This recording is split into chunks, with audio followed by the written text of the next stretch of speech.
Shalom, saudara sekalian.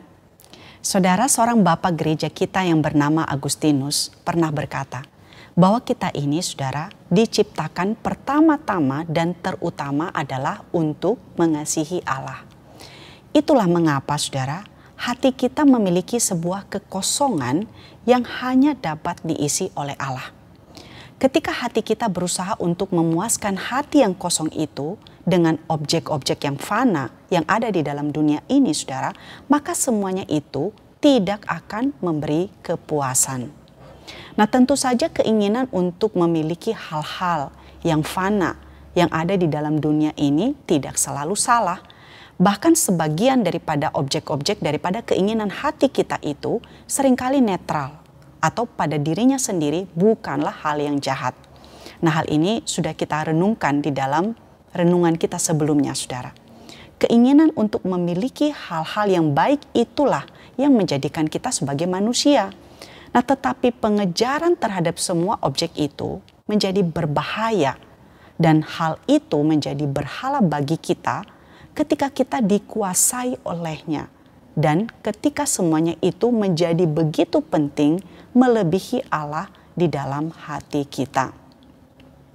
Salah satu berhala yang utama, yang sangat dominan dan mungkin saudara sudah begitu menyatu di dalam kehidupan kita ini sehingga begitu sulit untuk dilihat adalah berhala uang. Yang kemudian diikuti oleh sifat keserakahan dan ketamakan. Dosa-dosa atau berhala lain, saudara, cukup mudah untuk dikenali. Namun sedikit sekali orang yang berpikir atau menyadari bahwa ia adalah seorang yang tamak. Nah, mungkin inilah salah satu cara kerja daripada berhala ini, yaitu membutakan hati kita, sehingga kita tidak menyadarinya. Nah, selain itu, saudara, uang adalah salah satu berhala palsu yang paling umum yang ada di dalam dunia ini. Dan ketika berhala palsu yang satu ini menyandera hati kita, saudara, maka dia akan membutakan dan juga mengontrol hidup kita. Saudara, di dalam Alkitab kita melihat bahwa Tuhan Yesus lebih banyak memberikan peringatan tentang uang dibandingkan dengan hal-hal lainnya. Dari 38 perumpamaan yang Tuhan Yesus ceritakan, saudara, 16 daripada perumpamaan itu terkait dengan topik tentang uang. Mengapa, saudara? Karena Tuhan Yesus ingin menjelaskan kepada pembacanya bahwa ilah uang atau berhala uang seringkali menjadi pesaing utama Allah di dalam hati kita. Nah, tentu saja masalahnya bukan pada uang. Uang bukanlah akar daripada segala kejahatan. Tetapi cinta akan uanglah yang menjadi akar daripada segala kejahatan. Bisa dikatakan bahwa uang itu netral secara moral. Tetapi uang memiliki potensi untuk menjadi pengganti Allah bagi kita. Uang secara konsisten dimaknai sebagai tanda kutip ya, pesaing utama Allah. Nah, di dalam khotbah di bukit, ketika Tuhan Yesus memberikan aplikasi tentang penyembahan berhala, maka yang disebutkan adalah tentang uang. Matius 6 ayat 24, Tuhan Yesus berkata, "Tak seorang pun dapat mengabdi kepada dua tuan, sebab ia akan membenci yang seorang dan mengasihi yang lain. Atau ia akan setia kepada yang seorang dan tidak mengindahkan yang lain. Kamu tidak dapat mengabdi kepada Allah dan kepada Mamon." Nah, saudara, kali ini mari kita membaca Lukas 12 ayat 15 sampai 19.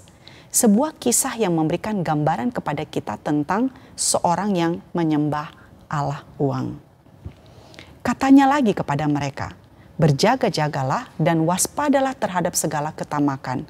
Sebab walaupun seorang berlimpah-limpah hartanya, hidupnya tidaklah berasal dari kekayaannya itu." Lalu ia menyampaikan kepada mereka suatu perumpamaan. Ada orang kaya, tanahnya berlimpah-limpah hasilnya. Ia bertanya dalam hatinya, "Apakah yang harus aku perbuat? Sebab aku tidak mempunyai tempat di mana aku dapat menyimpan hasil tanahku." Lalu katanya, "Inilah yang akan aku perbuat. Aku akan merombak lumbung-lumbungku dan aku akan mendirikan yang lebih besar. Dan aku akan menyimpan di dalamnya semua gandum dan harta bendaku. Sesudah itu, aku akan berkata kepada jiwaku, jiwaku, engkau memiliki banyak harta, tertimbun untuk bertahun-tahun lamanya. Beristirahatlah, makanlah, minumlah, dan bersenang-senanglah. Saudara, dari kisah ini, kita melihat bahwa orang kaya tersebut merujuk kepada dirinya sendiri berkali-kali. Ia menyebutkan tentang tanahku, lumbungku, dan gandumku. Artinya, saudara, ia memberikan penekanan bahwa semua yang dia miliki itu adalah miliknya. Dia sama sekali tidak memiliki pemikiran tentang siapa yang memberikan hasil tanah yang baik. Siapa yang memberikan semua kekayaan yang begitu banyak itu kepadanya. Orang yang kaya ini sama sekali tidak memiliki pemikiran bahwa semua yang dia miliki tersebut adalah Allah yang memberikan kepadanya.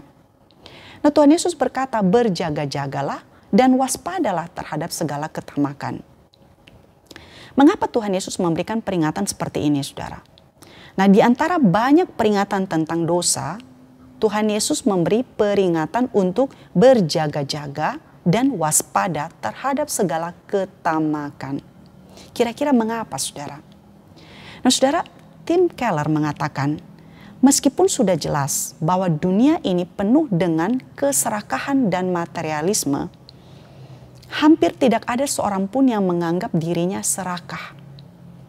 Karena umumnya kita akan berdalih dengan begitu banyak alasan ketika menyangkut tentang hal ini.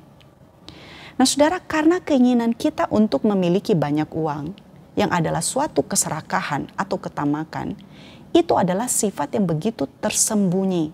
Sehingga banyak di antara kita yang merasa bahwa itu bukanlah masalah kita. Nah, Tuhan Yesus memberikan peringatan kepada pendengarnya tentang dosa ketamakan. Segala bentuk ketamakan, semua jenis ketamakan. Nah, di dalam konteks ini, Lukas sedang berbicara tentang uang atau materi. Kata Yunani yang digunakan, saudara, kata tamak di sini berarti keinginan atau kehausan untuk mempunyai lebih banyak. Selalu ingin mempunyai lebih banyak dan lebih banyak lagi. Nah, ketamakan ini, saudara, ibarat seseorang yang untuk memuaskan kehausannya, ia meminum air asin yang membuatnya akan makin haus. Sehingga ia akan minum lagi dan minum lagi sampai kehausannya itu membunuh dirinya sendiri. Nah, mengapa uang begitu sering berakhir menjadi pesaing utama Allah di dalam hidup kita, saudara? Karena, saudara, kita seringkali melekatkan atribut ilahi kepada uang. Maksudnya adalah kita seringkali melihat bahwa uang bisa melakukan banyak hal. Bisa menggantikan hal-hal yang dilakukan oleh Allah kepada kita.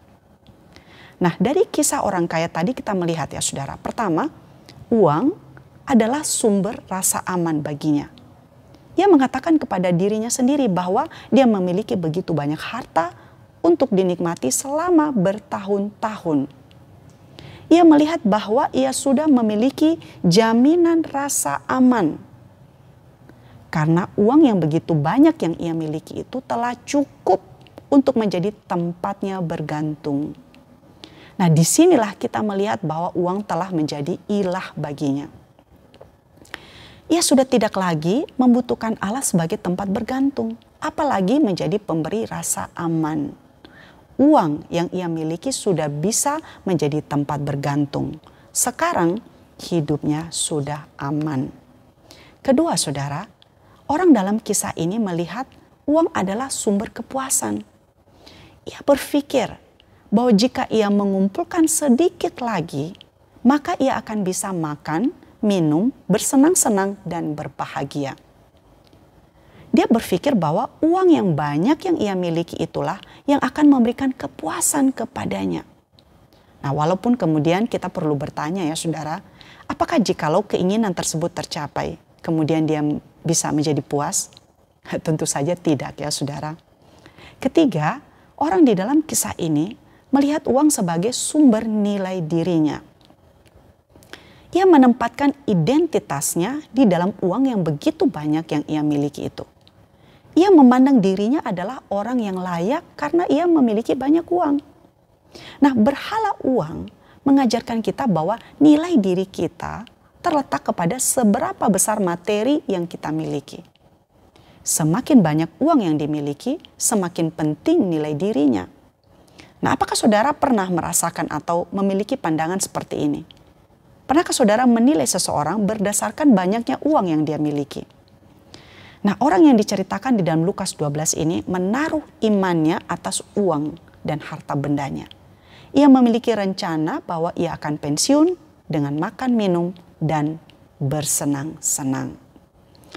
Namun saudara, Lukas menceritakan kepada kita akhir daripada kisah ini.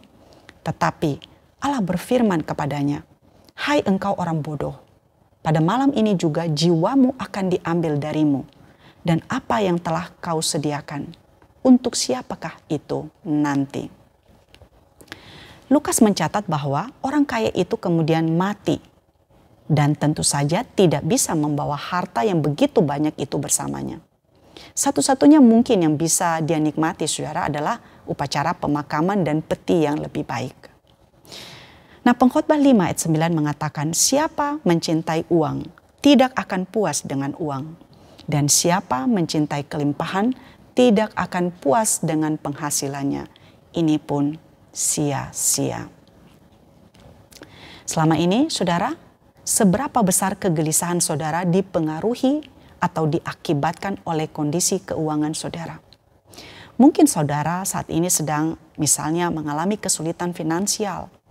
Nah, apakah saudara secara teratur membawa beban itu kepada Allah? Apakah masih bisa bersyukur di tengah-tengah pergumulan yang sedang dihadapi? Sejauh mana saudara impian dan tujuan hidup digerakkan oleh uang?